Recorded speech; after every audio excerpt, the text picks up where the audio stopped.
भारत को आधुनिक बनाने और विकसित भारत के सफर में भारतीय बीमा कंपनी LIC की भूमिका विशेष महत्व रखती है। आज देश की पंचवर्षीय योजना हो या अन्य विकास की योजनाएं, LIC ने भारत के विकास को योगदान दिया है। ये सिर्फ एक बीमा कंपनी ही नहीं है, ये विकासशील भारत के निर्माण में सरकार की हमराह भी है। ये बात वर्ल्ड ग्लोबल कॉन्फ्रेंस हांगकांग में MDRT द्वारा आयोजित ग्लोबल कॉन्फ्रेंस में भारत का प्रतिनिधित्व कर लौटी निमाड़ की बेटी उर्मिला पाटीदार ने उमिया धाम करौंदिया में पाटीदार समाज द्वारा आयोजित सम्मान समारोह में कही। विश्व के 89 देशों से हांगकांग पहुंचे दुनिया भर की बीमा कंपनियों के अधिकारियों के बीच नारी शक्ति के रूप में भारतीय बीमा कंपनी का नेतृत्व करने वाली उर्मिला पाटीदार ग्राम पथराड़ के रहने वाली, जो 1994-95 के दशक के नर्मदा बचाओ आंदोलन की एक युवा नारी शक्ति के रूप में जानी जाती थी। सम्मान समारोह के मुख्य अतिथि गणेश पाटीदार अस्तरिया, विशेष अतिथि पाटीदार समाज महेश्वर तहसील अध्यक्ष महेश पाटीदार, चरक कॉलेज के डायरेक्टर भगवान पाटीदार, LIC अधिकारी मुकेश सालवे, हरीश यादव, उदय कुमार शामिल थे। श्री उमिया माता के पूजन के साथ शुरू हुए कार्यक्रम में समाज द्वारा श्रीमती उर्मिला पाटीदार का नागरिक अभिनंदन किया गया। श्री उमिया माता ट्रस्ट करौंदिया के सचिव डॉक्टर धर्मेंद्र पाटीदार, भगवान पाटीदार और डॉक्टर प्रदीप दांगी सहित समाजजनों भी उर्मिला पाटीदार का सम्मान कर अभिनंदन किया। राकेश शर्मा की रिपोर्ट।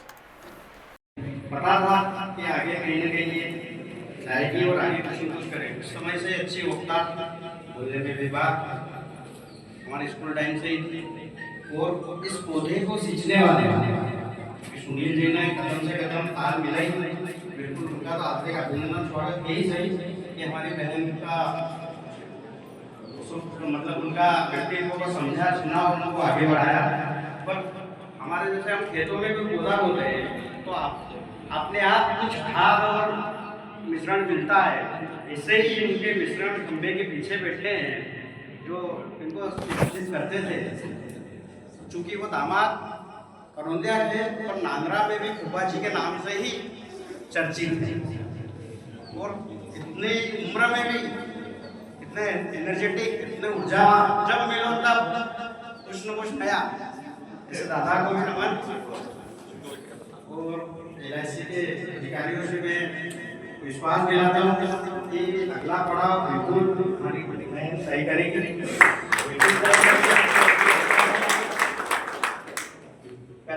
और आप सभी का, हमारा निमाड़ क्षेत्र का भी उनको पूरा तन मन धन से सहयोग रहेगा। समय को देखते हुए मैं इतना ही कहता हूँ और आप सबको धन्यवाद। घर बनाया पिकअपुर में, पति की जॉब होने के बावजूद पिछले 10-12 साल से नर्मदा किनारे बलवा में उनका ट्रांसफर अपने आप हो गया बिना प्रयास से। तो ये सब आपका लाड प्यार और स्नेह, भगवान के आशीर्वाद और उसकी कृपा से ही सब संभव होता है। बहुत गौरव है कि मैं LIC जैसी संस्था के साथ काम करती हूँ। 12 वक्त मैंने ग्लोबल कॉन्फ्रेंस जो अटेंड किया, उसमें कुछ बातें मुझे लगी जो मुझे आपके सामने शेयर करना चाहिए।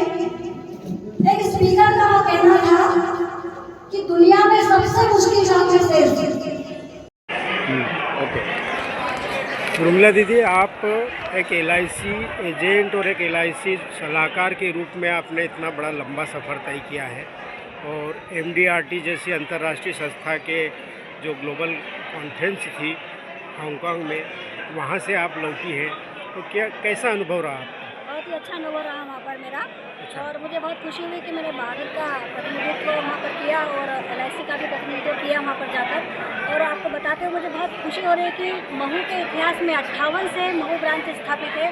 पहली बार 2 हम महिलाओं ने ग्लोबल कॉन्फ्रेंस अटेंड किया हुआ है।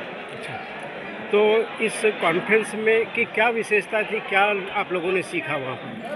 इस कॉन्फ्रेंस में जब 89 देश के जो जितने भी लोग थे वहाँ पर, हजारों की संख्या में थे, वो सारे MDRT थे जिन्होंने विश्व स्तर पर काम किया था। मतलब एक ऐसा बुद्धिजीवी वर्ग जो इंश्योरेंस को भली भांति जानता है और अपने एडवाइज़र का काम करते हुए अपने देश के लोगों को उन्होंने मतलब आगे बढ़ाने के लिए, उनका आर्थिक विकास करने के लिए सहयोग किया। ऐसे संस्था के लोगों से, अलग अलग लोगों से और अलग अलग दुनिया भर के ऐसे स्पीकर से मिले जो अपने आप में एक अनूठी मिसाल थी, और उससे हमें बहुत कॉन्फिडेंस बढ़ा है। और LIC जो हमारी यहाँ की भारत की बड़ी महत्वपूर्ण संस्था है, ये विश्व स्तर पर इसको आप किस तरह देखते हैं?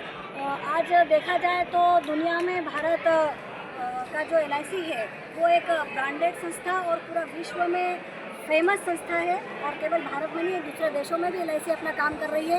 हाल ही में LIC ने निर्णय लिया है कि वो NRI का भी, और जो दुनिया में अलग अलग जो लोग रहते हैं वो NRI नहीं भी, वहाँ की उनको नागरिकता मिल गई है, ऐसे लोगों का भी बीमा अपने इसमें कवर कर रही है। और भारत की बहुत सालों से, वर्षों से नंबर 1 इंश्योरेंस संस्था है। और LIC भारतीय अर्थव्यवस्था में और भारत के विकास में क्या भूमिका निभा रही है? भारतीय जीवन बीमा निगम GST के रूप में भी अभी तक जो पैसा दे रहा था, और जो भागीदारी सार्वजनिक गारंटी जो सरकार की उसके पीछे लगी हुई है, उसमें अरबों रुपए देती है संचालन के लिए। लेकिन अंतर्राष्ट्रीय जो पंचवर्षीय योजनाएं चलती है उसमें भी, और देश की जो बड़े बड़े गतिविधियां और विकास कार्य चलते हैं उसमें भी LIC अपना सहयोग देती है। और अलग अलग तबकों को, हर देश के हर तबकों को उसने जोड़ा हुआ है और सबको इंश्योरेंस करने का संकल्प LIC ने लिया है। घर घर में एक बीमा जाएगा, ऐसा संकल्प के साथ में काम कर रही है।